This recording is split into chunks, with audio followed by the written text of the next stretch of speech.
Good morning, everybody. We're going live super early. It's 8 o'clock this morning in Florida, and I'm going with the JESSALYN Randle, who is, hey JESSALYN, I'm gonna send you an invite. Okay, let's do this. Accept. Go live with Carnivore, and I'm so excited to hear her story and share her story with you. And let's just give her a second. Hey, Hi. how are you? Good. How are you? We finally meet. It's nice to meet you. Me too. I'm so excited. I've been seeing you on social media, and I know you are a carnivore, and I think that we have very similar stories with sugar and food addiction and binge eating and things like that. So I want you to share with us a little bit about your backstory and what eventually brought you to carnivore. My backstory. So I started growing up. I had really bad constipation. That's like my thing that I had to deal with. I struggled with to where for almost 19 years of my life, I never had a normal bowel movement. I was constipated 100% of the time. Yeah. It was crazy. I didn't even know it. Yeah, Yeah. it was awful. It was horrible. I wouldn't wish it on the worst person in the world. And so I was severely constipated, and then because of that, my gut obviously was really unhealthy. So then I got really bad acne, and I had a really bad immune system. So I was sick all of the time, and I was constantly in the doctor getting antibiotics and Z-Paks and things like that for colds and flus. And when I was 19, I went gluten-free, and it helped a lot, but I still had a lot of issues. I still had acne, I still had gut issues. And then when I was about, I don't remember how old I was, but it was 2019, my husband showed me the Joe Rogan Sean Baker podcast, and Mm. I watched it and thought that he made a lot of sense, and I decided to try carnivore for World Carnivore Month, January 2020, and have not looked back after that. Nice. So you started like from, were you keto before? No, I was just healthy before. I ate tons of fruits and vegetables, oatmeal every morning, and I didn't even eat brown sugar oatmeal. I convinced myself that I liked just regular oatmeal with no sugar in it, and add like blueberries or something. And I would eat that every morning. Uh-huh. I ate turkey bacon. I would only eat white meat fish and white meat chicken. And tons of fruits and vegetables. So I was just healthy. Got it. And then you went from that until January 2020, and you just jumped into carnivore, and you haven't looked back since. Yes, yeah. Well, so after January 2020, we started doing like cheat meals on the weekends because Right. social pressure and things like that. But then my health issues started coming back, and I just decided eventually, like, I can't do this. I need to be strict. This is what's best for me. And after I decided that, then yeah, I've pretty much been strict for like 3 years now. Wow. Okay, let's talk a little bit about the sugar addiction aspect. I don't know. I remember listening to your interview with Lily Kane, and I think that was something that was brought up. So, can you share a little bit about your experience with So that? I was obviously, I ate a ton of sugar. I love sugar. Ice cream was my favorite. But I didn't really have a hard time giving it up. So I think that like I probably had some sort of addiction in the sense that like I think everyone's kind of addicted to sugar, especially before you know how bad it is because you're just constantly eating it. I would definitely, I ate dessert every single night. I could not go to bed after without having dessert. And then if I was sad or stressed, I would go eat ice cream. So there, I did have that in my past. But once I did carnivore, I didn't. Or, and then we would have the cheat meals. But then once I decided that that was over, I didn't really struggle with wanting it back in my life because I knew what it was doing to me, and I had horrible skin, and I knew that it Mhm. was contributing to that. And I was 20 how old was I? I was in my late 20s, and I was like, I should not have acne in my late 20s. I've dealt with this for since 6th grade. I had acne since 6th grade. So Yeah. when I got clear skin from going carnivore, I was like, I don't want to deal with this anymore. Like, goodbye to Right. the sugar. Right. No, I completely understand. I've struggled with acne too ever since I was 18. It's so weird. It really got worse. I mean, I guess I did have acne even younger, but I don't think I was aware of how it made me feel as much.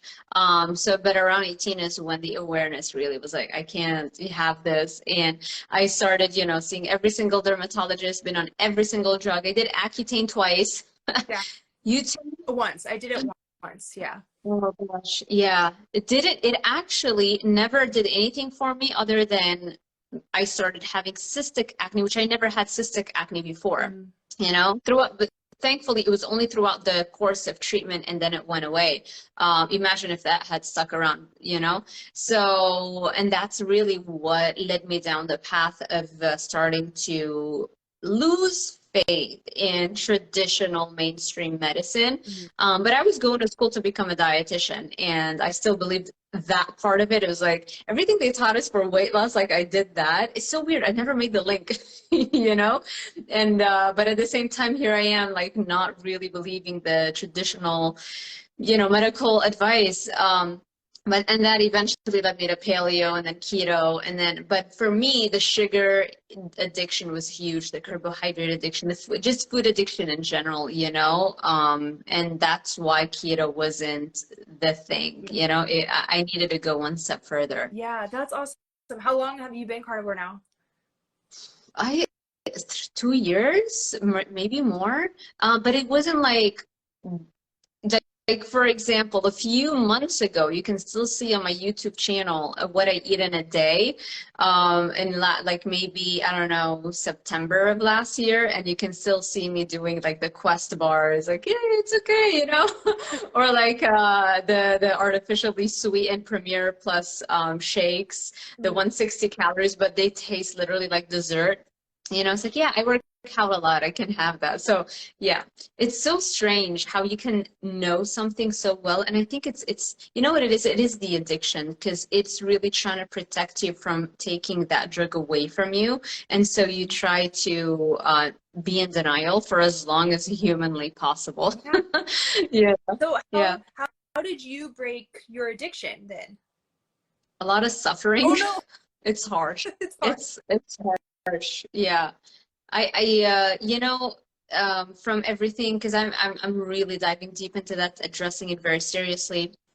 And it takes 90 days for your brain chemistry to somewhat return to normal. Okay. And even after those 90 days, it can take up to 2 years following abstinence since the last time something addictive touched your lips, Hmm. it can take up to 2 years for you to really have a pretty normal brain, for brain chemistry and the receptors to recalibrate, and the connections between, your nucleus accumbens and the prefrontal cortex, which is the willpower and decision-making seat, Mhm. for those connections to regrow, So, and that's very well known in addiction meetings and research. It's called PAWS, post-acute withdrawal syndrome. So Mhm. you'll still have like bouts here and there. So yeah, it's learning how to, it's understanding that those are withdrawal symptoms. You're not losing your mind, and at the same time implementing emotional management skills. Like when you have that craving, that trigger in the past, every time if I got stressed or whatever happened, the first thought that comes to my mind, I'm gonna go just grab some cookies or a cake or whatever. And now I'm redirecting that. So for example, I'll go and I'll do some shopping, even if I don't spend like a ton of money. It's not, just going, getting dressed up and driving to the mall and just looking at all these things, and maybe you'll get a few things here and there. It really, for me personally, that makes me happy. For somebody else, it could be, I don't know, it could be so many other things, whatever their hobbies are. It could be working on music, getting a massage, going for a walk, um, getting a mani-pedi, doing your hair, sitting up. We have a massage chair that helps a lot. Sometimes I'll just sit there and we can watch podcasts that kind of, or join a recovery group, you know, get on a call. So many things, you know, and eventually you don't need to do that as often because eventually the initial trigger kind of loosens up that, you know, like stress, food, you know, the less you activate that connection, it withers away, you know, and it goes away. So, Can I yeah. ask you then? So, what? Why do you, can I ask you something then? Yeah. So why do you think that some people, it's the connection is stronger with some people versus other people when they try to give up? Yeah, so first there is a genetic vulnerability. So 40% of the population are born with around 40% less D2 receptors in their brain. So they're already genetically predisposed to get addicted. They have an addictive personality. So it could be food, it could be alcohol, it could be so many things. And that's actually a very common trait in our brains.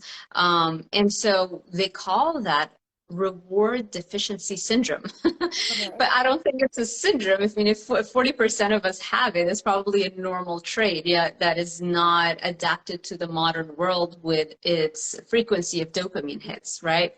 And so there is that genetic setup first. Another thing could be so many things, like, for example, something that you're going to be horrified to hear about. When I was 4 months old, so I was raised in Lebanon, and during that time, Lebanon was still going through its 15-year civil war. It was really bad. It was people living in survival mode. And so when my mom and my dad had his business in Kuwait because, like, my grandpa has all kinds of businesses over there. And so he was working there for a period of time. And so when they wanted to leave Lebanon, they were visiting and go back, something happened. They couldn't take me with them. So I was 4 months old, a newborn. And so they left me with my grandma and my aunt in Lebanon for a period of time. And and so I wasn't drinking the formula anymore. And so what they did was like, you know what, let's give her some condensed milk. Yeah, yeah. Oh my gosh. I was drinking condensed milk for a whole month straight before my mom found out. That's a lot of sugar, right? That's a Yeah. Not just sugar, sugar and fat, you know, which is like worse than just pure sugar. lot. Oh my gosh.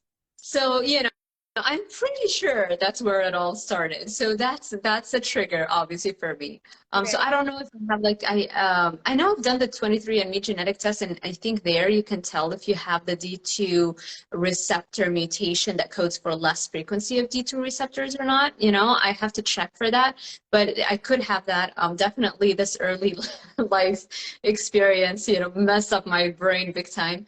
And then hey everybody, sorry we got disconnected. So this is part 2 of my Instagram live with JESSALYN Randle, another carnivore success story. She cleared her skin and feels so much better on a carnivore diet, and she's been doing it since January 2020. Hey JESSALYN, so okay, let's accept her into the video. Alrighty, give it a second. Hey everybody, so we're talking today with JESSALYN Randle, who's been doing carnivore since January 2021, and the biggest benefit has been clear skin, something she has dealt with all her life. Hey everyone. Okay, let's try again. JESSALYN invite. Hey everybody. And if you have any, okay, good. Okay. It worked. Woo! Yes. Cool. So it's, what time is it It's on, you're in 9:30 Japan right p.m. now. on Tuesday. The cows are trying to sabotage our life. That's hilarious. That's funny. It's nine. Oh, okay. So it's 9:30 and it's 8:30 on my end, 8:26 to be technical. Yeah. So that, what In the brought you to military. Japan? So he got stationed here. Got it. Got it. For how long are you going to be Two there? more years, I believe. Oh, okay. And then you don't know when, right? Or where, you're gonna Either go after go, that? it's kind of up in the air, but the biggest possibilities are North Carolina or Washington State. Oh, cool. If you ever, when you come back here, then we'll have to kind of make an effort and meet in person. Maybe go to one Yeah. of those low If I'm carb on the East Coast, for conferences. sure. Yeah, because Right. it's not very far from Florida. Yeah, exactly. It's true. And I'm in Ocala now, so it's, Central Florida. So it's a lot closer to driving because we Oh, have cool. family members also in North Carolina. And so we travel there for, yeah, we go there for Yeah, okay. Christmas and things Well, like then that. So maybe that would we'll be go to great. North Carolina. Yeah. So fingers crossed. We hope so. So yeah, with regards to the addiction, yeah, this is basically what sets up people, to have a stronger habit loop that takes hold in their brain, and this is why you really want to try and target the root cause. Like if you have a serious case of depression, no amount of recovery sobriety, is gonna work because you really have to target that, and I'm not saying like go get on a pill. They figure out the root cause. Exercise is so crucial. Your diet is crucial. Your sleep habits, things How like much that. percentage? I'm sorry, I'm like Yeah. asking you all the questions, but No, no. That's the whole point, right? We're connecting for the first time. We want to what know percentage do everything. you think, if you I get could it. Yeah. guess, does your mental health depend on nutrition and versus like mindset and like brain retraining? Have you ever heard of like the limbic system retraining stuff? Like, do you believe in that stuff too?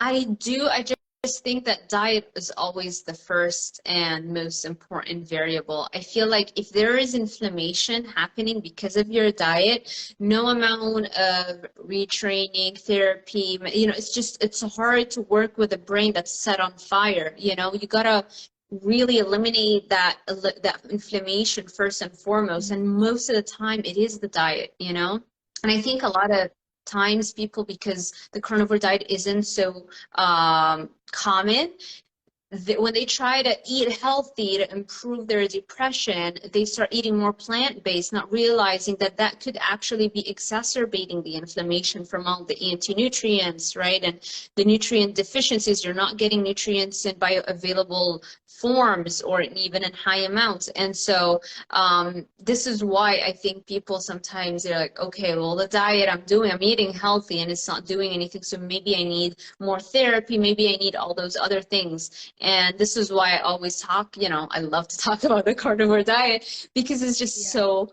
freaking powerful, right? Because of its nutrient density, because of its lack of anti-nutrients and plant self-defense chemicals, and because it normalizes your blood sugar, you're not riding that blood sugar roller coaster, all day long. The great thing is that now everybody is having more access to the CGMs, the continuous glucose monitors, and so you'll read the blog about how oatmeal is so fantastic for you, but when your CGM is showing you how your blood sugar is going over 200, you're freaking out. All of a sudden, things and beliefs start to change. And so I'm really excited for what the next few years are going to bring us in terms of just the public waking up as to just how terrible most generic nutrition advice is, Moments where I have hope and then moments where I lose hope, and it's just you too. Me too. Me too. It's so funny you say that because like I'm telling you how hopeful I am. But the truth is, I think like two weeks ago, I did an IG live with Dr. Chafee, and I was telling him how I'm so optimistic about every other area in life in general, except in nutrition.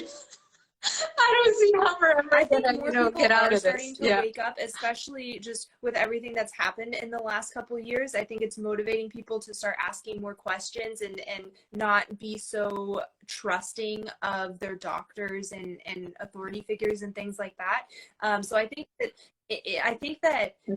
individually, I have hope for people that they'll start asking more questions, but nationally or like governmentally, I don't think that there's much hope for them. Oh, no. Yeah. No, absolutely not. It's like what is the diet business is like a $72 billion industry, I think. Today I'm actually going to be interviewing Mike Collins. He is one of the most well-known people and leaders in sugar addiction. He owns the URL sugaraddiction.com, and he holds those recovery groups, like 2 Zoom meetings a day, and like he's got great stuff for people who are dealing with that. And that's what he always says. So I'm going to ask him again about that. When you have just a dieting business being this huge, and then the food industry is like a $1 trillion food industry that's all mainly all addictive, we are going to have to fight an uphill battle if we want our legislation to actually reflect common sense and going back to our ancestral diet and our species specific diet. So it's not, I mean, just 2 nights ago, I saw this research paper that is trying to muddy the waters with regards to, because I'm doing a lot of research with sugar addiction, food addiction these days. So I was reading this article that is trying to cast doubt on how it's not sugar addiction. It is just the person who has psychological disturbances. You know, they have an eating addiction. Yeah, blame it on the victim, right? Never on the food. And this guy, I was like, something's up. I know it. I did my research on the author. His name is Professor David Burns from the UK. The guy's received money from Coca-Cola to study hydration and has been funded by the World Sugar Research Organization, which formerly used to be called the Sugar Foundation. So it's like, what are we expecting from these scientific papers that are being, doled out by scientists that are bought and paid for, And I don't know if he is going, because some people genuinely, if they have never struggled with a food addiction, they don't understand it, I know people very close to me, they don't understand. It's like, oh, what are cravings? You don't have cravings, it's just a habit. It's like, you don't understand what goes through my mind when I have that trigger. And so when people don't understand that, it's very easy for them to just think, oh, everything in moderation, a little bit of sugar here, a little bit of sugar there.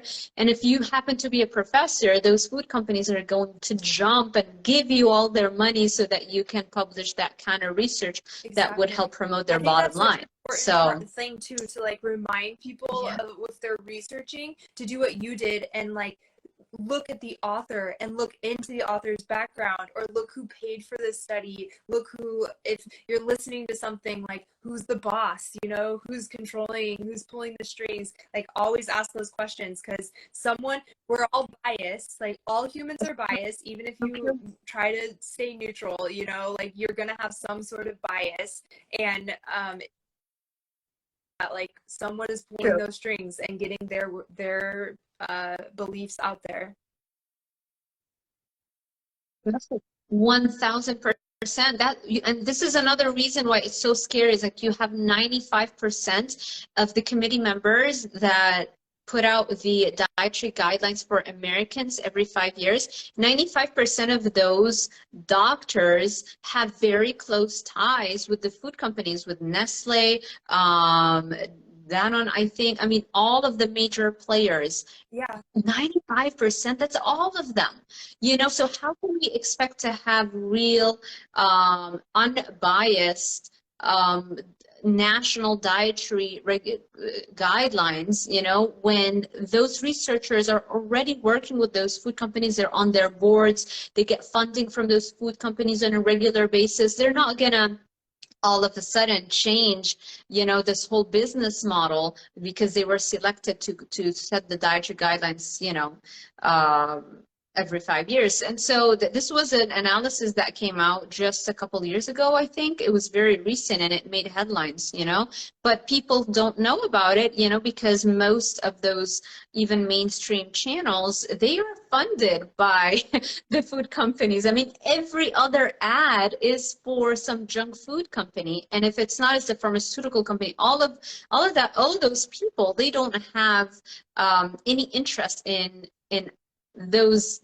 channels have, you know, exposing the close ties between the research and those companies, you know. So that's why you don't hear it on regular TV. So thankfully, you know, YouTube, social media is really shaking things up, I know. but not You have to everybody's think on about it the the way fact we are. that even if something does get through and it hits someone who is struggling with an addiction, they're going to probably have some sort of cognitive dissonance and justify why they need to still be using like eating sugar or carbs because it's that addiction speaking, you know. So because if they see something like what we're doing and it contradicts what they're doing, they might feel like attacked, or like their way of like being is being attacked because it means no sugar, you know. So you have to take that is like our whole society being bombarded with like eat sugar, eat carbs, take these drugs. When you do see something contrary to that, you're still like, no, I can't do that, I need the sugar. Yeah, it's crazy. Denial is the number one symptom of any addiction, right? And we can't wrap our heads around how addictive sugar is when we are giving it to 1-year-olds, when it is in schools, when it is socially acceptable, it's legal, and, you know, it's marketed to us as, you know, you only live once and just, you know, relax and have, and you can't do that with an addict. You know, you can't have moderation, you can't have portion control. If you're a heroin junkie, you can't just have a little bit of heroin, you know, as a cheat every weekend. And that's how bad it is. As a matter of fact, studies on rats that, I think everybody has heard of the studies on rats where they show how sugar is more addictive than cocaine. And it's not just the sugar, they've also done it the same with the artificial sweeteners. It's really the sweet taste. So when I say sugar, I mean the sweet taste. If it's okay, so everybody knows about it. I did my dissertation actually on addiction. That's what I knew. I was an addict without really, you know, taking it seriously in my own life. It's so funny, you know. So now there's more research that actually shows the same results only with heroin. And it shows that rats prefer saccharin, the sweet taste, by a large margin over heroin. There are 3 studies so far that I'm familiar with that show the exact same thing. And if that's just the sweet taste that is far more addictive than heroin, what does that mean for high sugar, high fat combinations? Because we know in nature that never existed. There is no food on the planet, natural food, that is both high in sugar and high in fat. And the food companies know that that combination lights up your brain like there's no tomorrow. And so they intentionally create more recipes like that because it's even far more addictive than just the sweet taste. And so once those studies start to come out, once they actually start studying with very basic science of how high sugar, high fat is actually far more addictive than, like, I don't know, compared to what they're gonna, you know, because heroin is like one of the most addictive things, right? So once those studies start to come out, it's really gonna be very chilling experience. It's gonna be fun to see the denial that's gonna roll out, kind of like how the tobacco companies, you know, have you ever seen that video where all of this, I think 6 heads of all the tobacco companies are swearing on under oath that their product is not addictive, knowing full well the addiction literature, knowing full well what their product does. It's going to be really funny to see that happen Serena, again with I the think food you might know her, companies. but she was telling me about this Hulu show that I forget. It's called Dope Stick, I believe. Have you heard of that one? So Never know. I don't watch Netflix much unless it's like a movie, so I know if it starts and it ends, that I it's don't have apparently commitment. a documentary or something about the pharmaceutical industry and how I forget what drug it was. If people are watching, if you've watched Dope Stick, like put some info in the comments because I haven't watched it yet. But it's about what you're kind of talking about with the tobacco industry. But it was some sort of drug, and they just blatantly like lied and said like that people can't get addicted to it, and then people started getting addicted to it, and then she hasn't finished it yet. But you might be really in watching that. I don't have Hulu though because they don't have it in Japan, so I can't watch it. So you watch it in Hulu. Hulu or Netflix? Oh, it's on Hulu. Got it. I have Hulu. That's good. I definitely am. And what I do, I watch a lot of the stuff also with my students, you know. So we go over any documentaries, and we'll break it up in chunks. We'll do like 10 minutes or 15 minutes every session. So it was the story about Oxycontin, and it sounds really interesting. So I think that might be something you'd be interested in. Yeah, I think I know which story it is, and I think the CEO is now behind bars. He was a very stuck-up person who's like, yeah, like my only regret is not having priced it even higher or something like that. Even after, you know, knowing the repercussions of selling an addictive drug, I wrote it down. I'll make sure I'll cover that too. Yeah, I mean, the pharmaceutical industry is just the things, the length that they go to. They hate the word addiction. Things like antidepressants, anxiety, medicine, those are some of the worst things to withdraw from. Because they are the most addictive, but it really irks them if anybody says that they have an addictive profile. But it's like, you know, especially if you're a doctor, you know, you have a brain, you became a medical doctor. How can you not see that? You know, it's mind-blowing. It really mind-blowing. It's just people want to stay in the system. They don't want to rock the boat. They are, you know, doctors have a ton of student loans and debt, and they don't have the luxury of, you know, saying like, hey, everything I've worked for may not have been the right choice. I'm gonna change things, and hopefully I can pay off my loans. I mean, it's really when doctors kind of like get sick themselves and they realize just how awful it is. That is when their eyes open up, you know. How difficult that would be. It would take so much like strength to be in that position and know that you've told so many people and you've believed the wrong thing for so long to just make a complete 180. Like, I couldn't even imagine. Like, Dr. Barry's story is so crazy.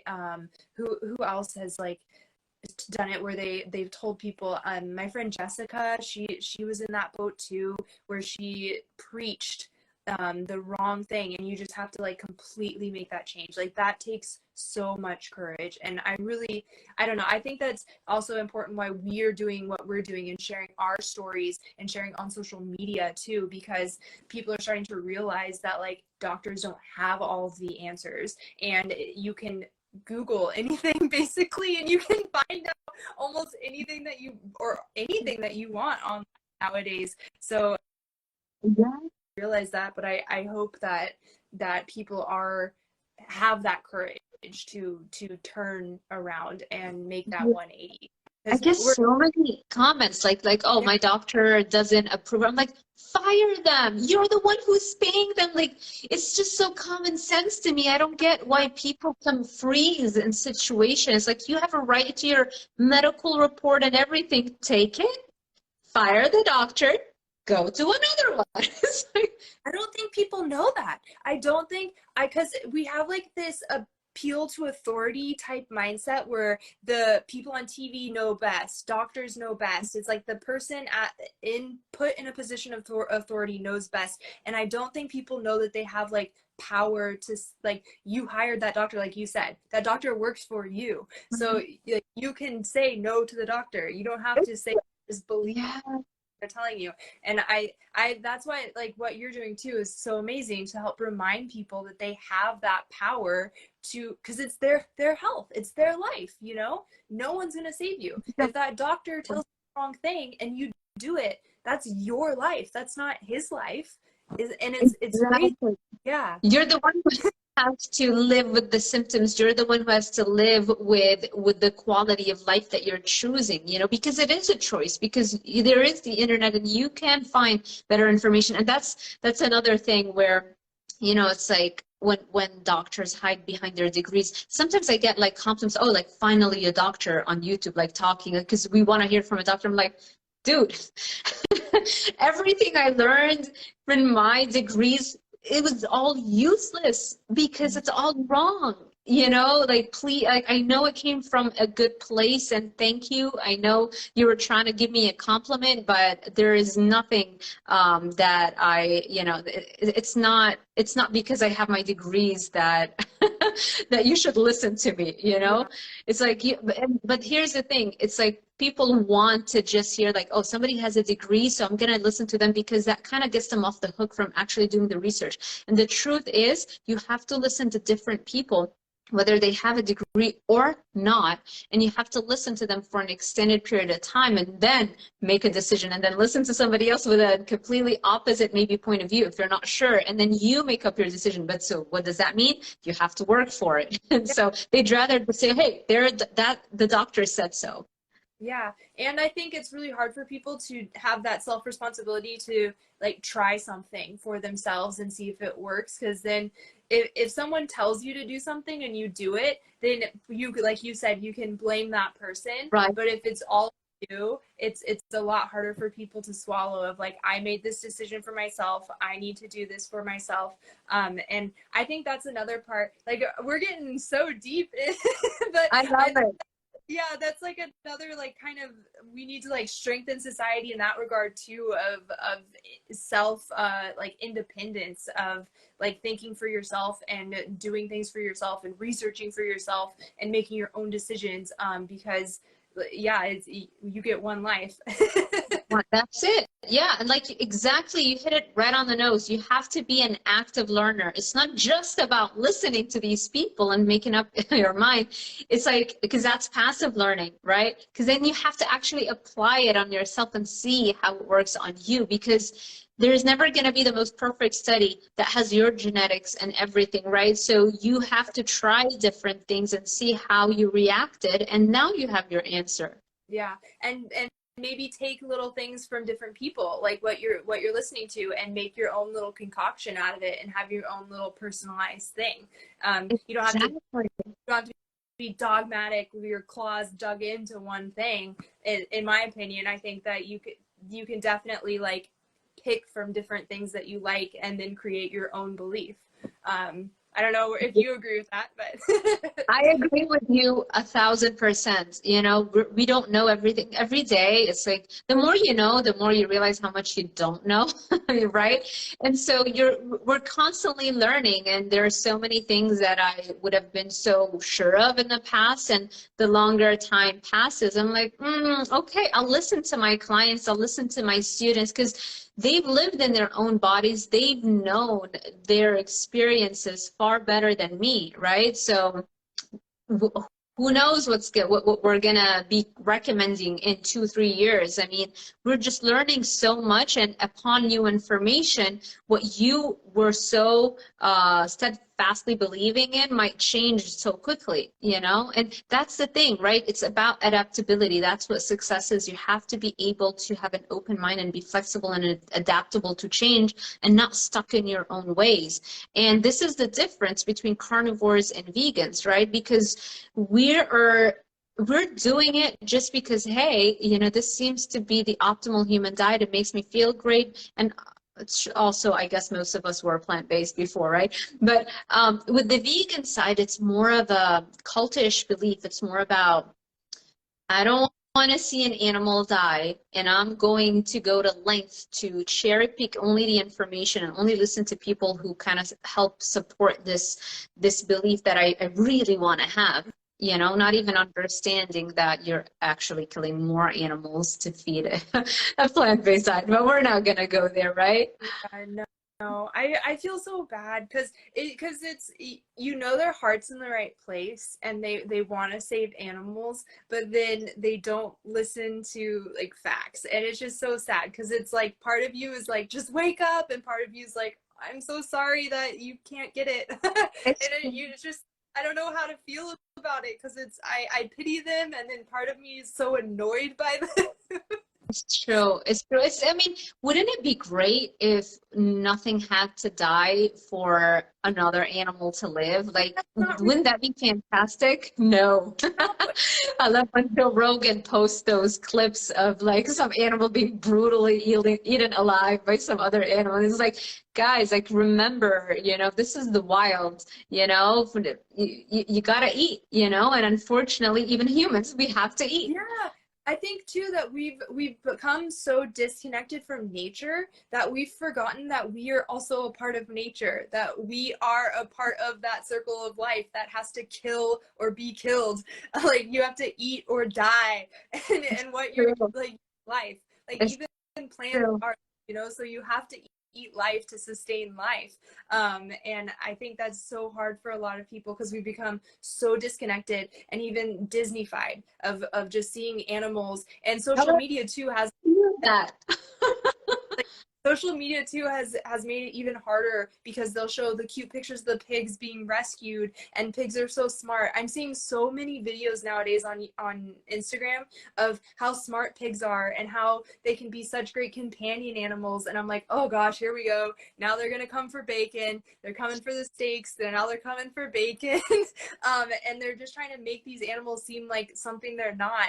And I I'm trying to like help people remember that we are in nature. These animals, it's harsh, yes, but these animals are our food. They are not our pets. And I think that's such a mindset that people have lost. And since before when we all had pet, or when we all grew livestock and our own food. So true. I make my students watch this documentary every semester. It's called Sacred Cow. And in it, there's a story of an ex-vegan who all of a sudden realized, like, hey, I'm actually killing way more animals eating this way, because she tried to plant a head of lettuce in her backyard.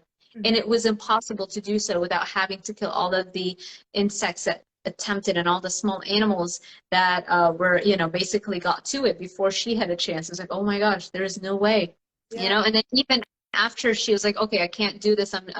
She went back to buy a head of lettuce. She couldn't get that thought out of her head. It's like, even this head of lettuce in the grocery store, now I know what it takes to grow it. Like, it's impossible that I'm not killing any sentient or emotion feeling animal in order to eat, and Yeah. then so much more because it's nutrient poor.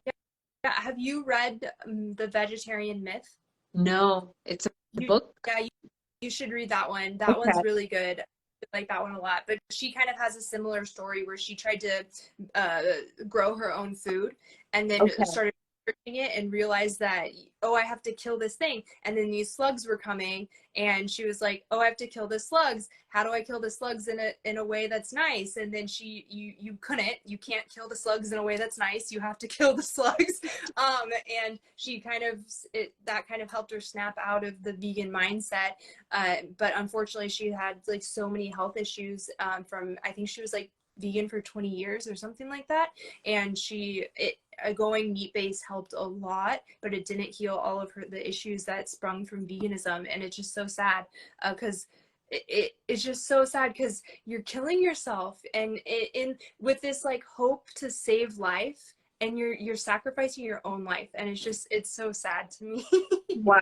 Yeah. It is. And the saddest part is that all of these organizations and the registered dietitians and everybody seems to have no problem with it. They're recommending it. The official position statement of the Academy of Nutrition and Dietetics is that it doesn't matter at what stage of life you are, pregnant, breastfeeding, doesn't matter. You can have a well-formulated vegan diet. And it's like, I don't think you understand what you're talking about. Yeah, Yeah. and that's like Ansel Keys days too, when they started recommending a low-fat diet, and it was initially just meant for men because like middle-aged men were having heart attacks, and then they started recommending it to women and children without doing any sort of testing, and now here we are today, and heart Exactly. like a killer among men and women. And then now children are becoming diabetic and they're obese, and it's just without any testing. They just started recommending low-fat diets. It's insane. Right. And I think if people need to know that. And I feel like if people knew that, they would start seeing the nutrition system a lot differently if they understood how corrupt it is. I'll tell you another book. You've read The Big Fat Surprise, right? I've listened to all the interviews he has given on it, but I haven't actually like read the book. Yeah. Okay, then yeah, you probably know it if you've listened to her interviews. Yeah. But that book is amazing. I've read it about 4 or 5 times now, or I've listened to it. I haven't read the physical book. It is she goes into like Have you ever met her, Nina? I haven't yet, because I haven't really been going to those conferences much, you know, like the only time that I've met all of the carnivores in person was when we filmed the Reverse TV show in January in Costa Rica. And after that, I realized, hey, everybody's going to all these conferences. Everybody was going to Low Carb Denver. But I think a Keto Con, I'm going to be there next year, so you know that way I get to meet everybody, and then from there I'll start going more and more to these places, and then I'll meet people. But yeah, Nina Tickles is fantastic. I mean, I have all of her presentations. I make my students watch them because of her book, really, and her presentations promoting the book and her interviews is I feel a lot of us in the community started understanding the history of why the American Heart Association started to promote this Crisco, right? The cottonseed oil, just to promote the sales of Procter and Gamble's waste products, the cotton seed, you know, and then the making cottonseed oil from that. So wild stuff that they never taught us in school, and I don't think our professors even knew. They just followed the book, and you know, it's not like they're, you know, they just, although I will say that because I talk so much about the carnivore diet, I have people that I knew, grew up with, went to school with, dietitians who will text me and tell me how great this diet is. They've tried it and they believe in it. They've put their families on it, but they will still publicly not promote it because they're scared of somebody, you know, like getting pushed back or having their license or something, you know, revoked or whatever. And it's like, you can't take our license away once we get too smart for our job. You know, it's like, what's the point of education? After you get enough education and you get really good at what you do, now you set the agenda. You're not a follower anymore. You're a leader now. So you can't now all of a sudden, you know, the license isn't just for when you're not as smart, and then once you start to set a new agenda, all of a sudden we're going to take it from you. Like, that's not how science is supposed to work, or progress, right? Yeah. Yeah, and I do think that social media is helping a lot with that too, because if that does happen, then you can just go to social media and have your audience on there and try to help share the news with people in that way too. So I think it's like a double-edged sword, where there's so much bad on social media, and it's an addictive thing in itself that society is so addicted to. But then on the other, it is also a great tool to help spread this information, because if it wasn't for social media, carnivore would not be worldwide, in my opinion. Because how would it be? You know, if it wasn't for media, how would carnivore be talked about? Only as, oh, look at this crazy person eating nothing but meat, you know. It would only be that, because again, like, most of the channels are funded literally by those food companies and the pharmaceutical companies. You know, that's their bread and butter. You know, it's a very fun exercise to do anytime you're watching those channels. Just start counting how many junk food ad comes up and followed by a pharmaceutical ad. That's pretty much 90% of the ads. That's where the money is. That's what sustains them, right? Us, on the other hand, the sheer amount of money I leave on the table because I will not promote those foods, it's like, you know, it's like there's no money in carnivore. You know, it's awful. But you know, I do it not for the money, not that I don't want to make money. I just have to figure out a different way to make money. You know, that's all. Yeah, it's crazy. And I think it's awesome too that I oh my gosh, I forgot I lost my train of thought. That's okay. Like go This has happened to me before. yeah, It'll come back. If it's important, it'll come back. yeah, going and I was like, yeah, I'm gonna hop on this, and then it was like poof, gone. What was it? What were we talking about? We were talking about the pharmaceutical companies and the junk food companies and how, you know, they put Oh all of yeah, these ads. and the side effects, like they have all these ads, and then the side effects are like, oh, by the way, you might die, and it's like that. I think that's why red meat is so vilified so heavily too, because there aren't really any bad side effects of carnivore, and pretty much anyone can go on the carnivore diet, you know, like maybe not someone with alpha gal syndrome or something like that, but pretty much anyone can go on carnivore, and then it's vilified as like, nope, it's going to rot in your colon, you're going to get cancer, it's going to damage your kidneys, you're going to get high cholesterol, you're going to get a heart attack, you're gonna, what else do vegans say, you're a murderer.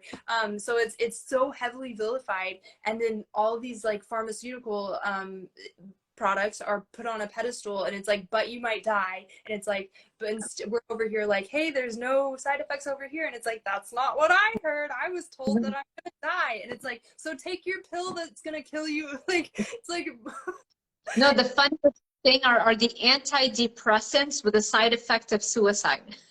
It's like, dude, I'm trying to take this so I don't kill myself. What do you mean the side effects? You know, thoughts about suicide? Like, what? yeah, they're always so interesting, and it's just so, it's so sad to me, but I don't know, we kind of touched on this earlier, but do you have hope that those myths will eventually be busted in popular culture, that meat causes heart disease and fat clogs your arteries? Do you ever think that those myths on a wide scale will be busted, not just like internally within these little communities? Eventually, we will come to our senses as a species. Eventually, because now, you know, we have Dr. David Ludwig from Harvard. I always mess up Ludwig or Lustig, right? So he's getting millions of dollars from the NIH to study keto, and he did the first carnivore study results, right? It was his study. So it's starting. And I see, you know, like case reports published on how this woman cured candida with a meat-only carnivore diet in 43 days. So it's like it's accumulating, but I think it's going to take way, way longer than what I would hope, because it's just so much resistance, you know, because remember, the junk food companies are spending 11 times more than NIH to fund basic nutrition research. So that's the tactic that they use. Let's flood the academic world with so much more studies, all of the same, because they know if you're always going to compare a junk food diet with a whole food plant-based diet, you know you're going to see some benefit, because any diet for that matter that's going to be better than a standard American diet is going to show some benefit. And so they know that, and it's like, let's just flood more and more and more and more of the same. They're never going to fund the study that adds that third arm. What would happen if now we get a third arm that is doing the carnivore diet?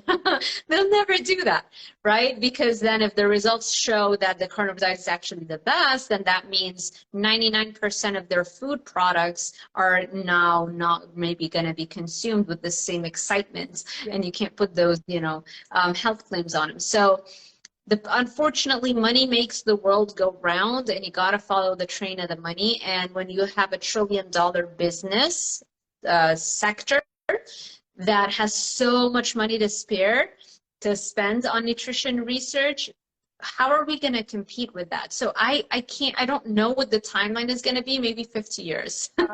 I'd say 50 years, right? Yeah.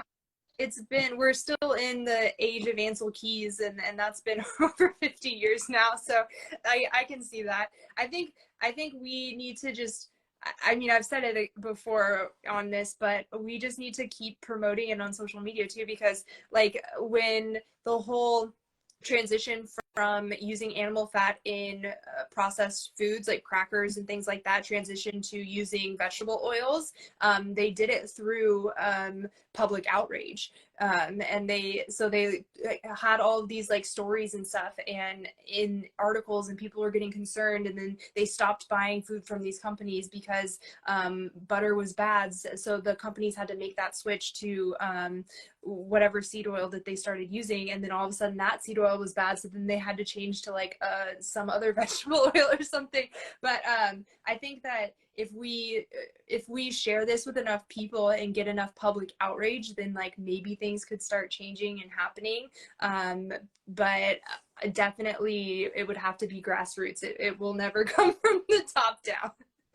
A great point. You're so right about that. I think with the rise of social media, you know, maybe that could drive our timeline a little bit shorter than 50 years with like the case study after case study after case study, you know. I know doctors personally who'll still use margarine instead of butter because, you know, butter is saturated fat, and you know those are they you know, they're trying to follow the dietary guidelines, and it's wild, it's shocking.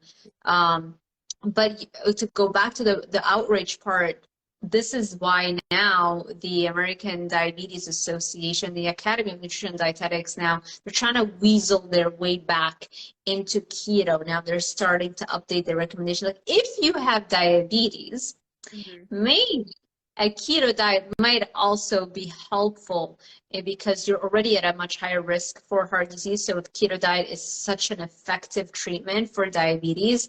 And so they're trying to weasel their way back into keto, but it's like 15 years, 20 years too late, you know. And it's all because of this outrage that you're talking about. Everybody, I mean, if you have diabetes, you have that CGM, and it's like, do you have a brain? Do you see what's going on? You know? Yeah. And they're promoting keto now, and then all the keto snacks and stuff are in the grocery store. Everything is keto friendly now. Just with the whole, when the gluten-free phase, when I started it, I was like a little bit before the gluten-free phase, and then with like 2 years after I went gluten-free is like when it like boomed and everything in the grocery store was gluten-free. And then now it's like you walk through the grocery store and everything is keto. It's like everything says keto friendly. So it's always like about trying to make money or trying to profit off of the latest thing. Yeah. They're jumping on the bandwagon now, and they've realized that, oh, people love keto, but they don't really know yet about the addiction. Good. Let's add all of the artificially sweetened keto treats and foods. Hey, it's keto, it's no sugar. You know, you can have your cake and eat it too. And I think people now are slowly realizing, after having done that for years and cycling, it's like, why isn't it working? Am I the only person that keto isn't working for? You know? And so slowly but surely people are waking up. But I think, you know, with the carnivore diet, I think, you know, the timeline, we can debate how long it's going to be for it to be reflected in the dietary guidelines. With the food addiction and the sugar addiction, I don't know, that might be even longer, you know? Yeah. I don't know. I don't know. Yeah, I don't know if they'll ever actually admit to. I think food addiction will probably always be kind of fringe because there's so much of the economy relies on food. So you can't like hurt yourself like that, you know. That would just be so detrimental to so many companies if they ever actually admitted that food addiction is such a prevalent issue. So I think it'll probably be like a fringe thing. It's actually wild right now how much research we already have proving how addictive sugar is. It's proving sugar is not just a hard drug. It is a harder drug than the hard drugs. And we have the data, and we have the brain scans of people who are overweight and obese who have the exact same brain as somebody who has a cocaine addiction, and actually a worse brain than somebody who has alcoholism.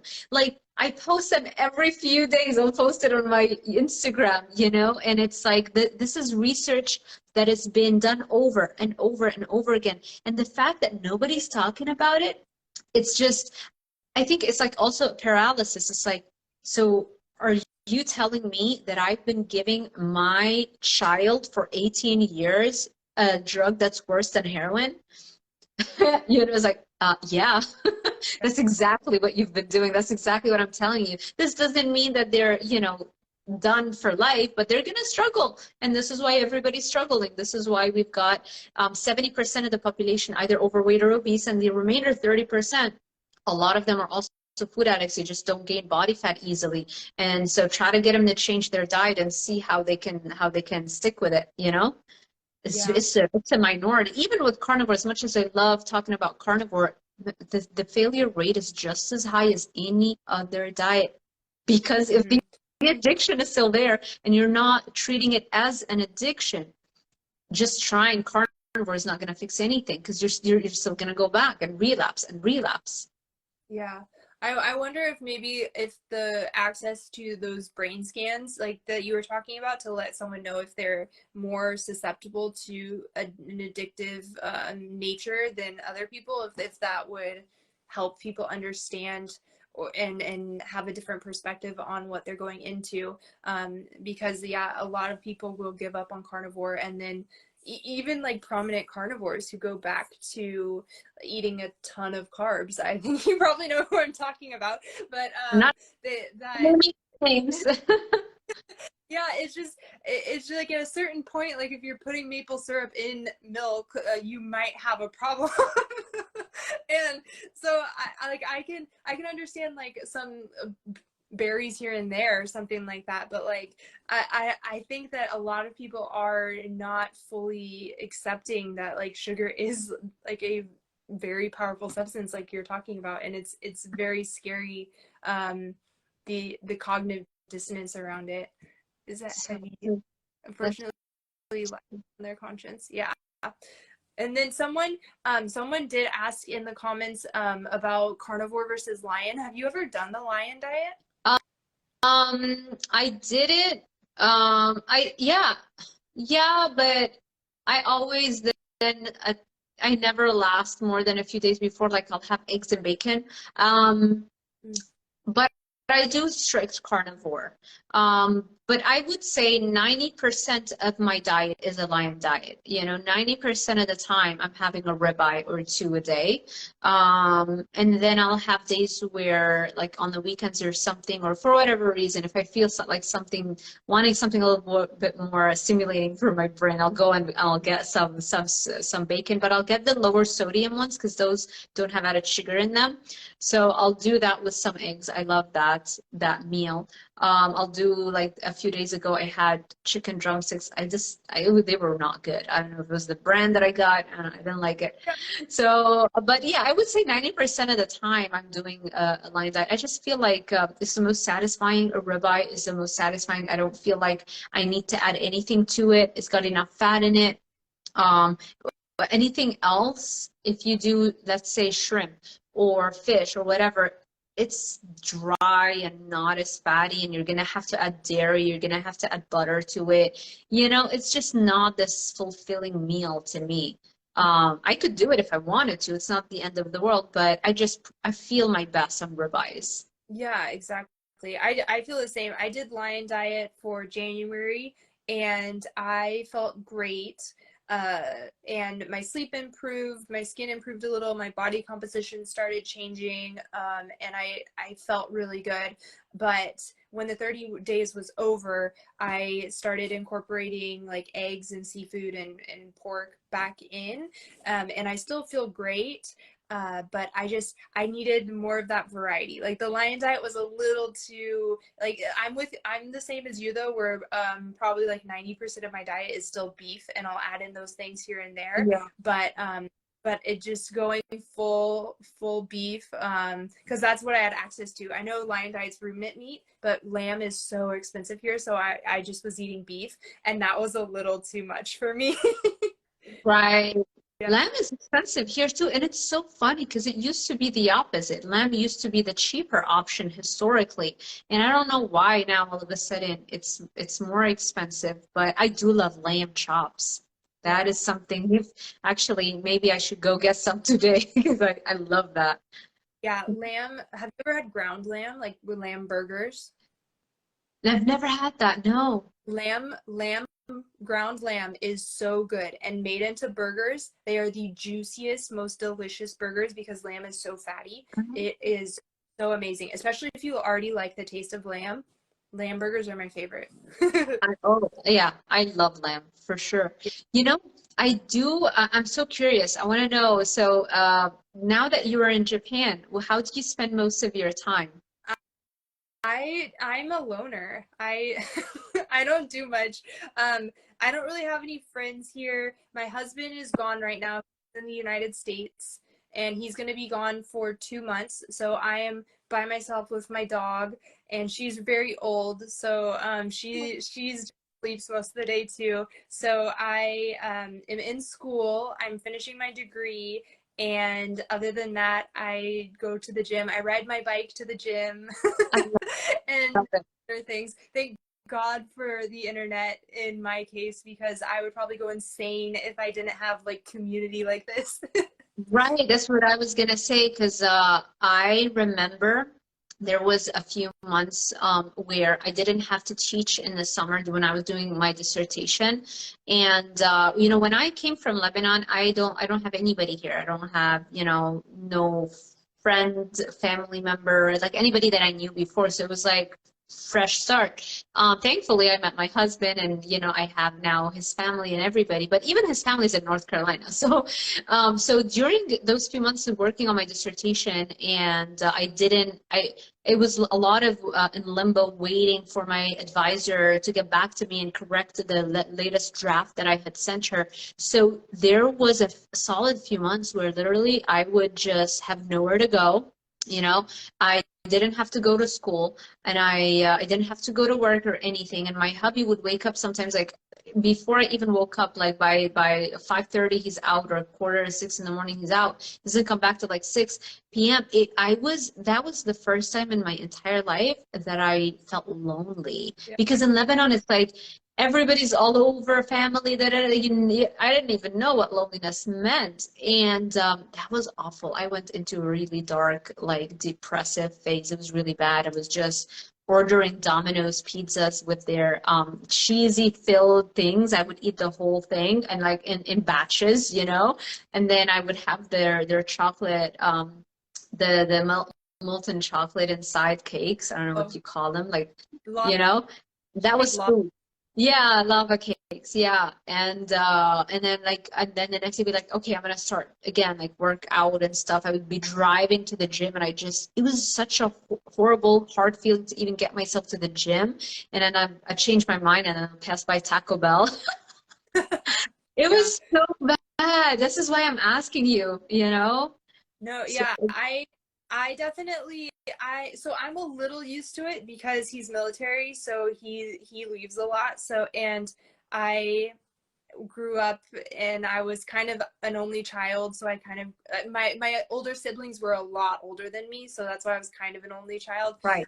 because they were out of the house by the time I could remember anything. So I grew up like an only child kind of, and he's in the military, so I'm kind of used to being alone, so it's okay. And then I have the social media, and then we live 2 miles away from where he works, so I can just bike to the gym and go to the gym on post there. So I have things that I can go do. I just have to like make myself go do them, and then I'm fine. And then I'm my mind is okay.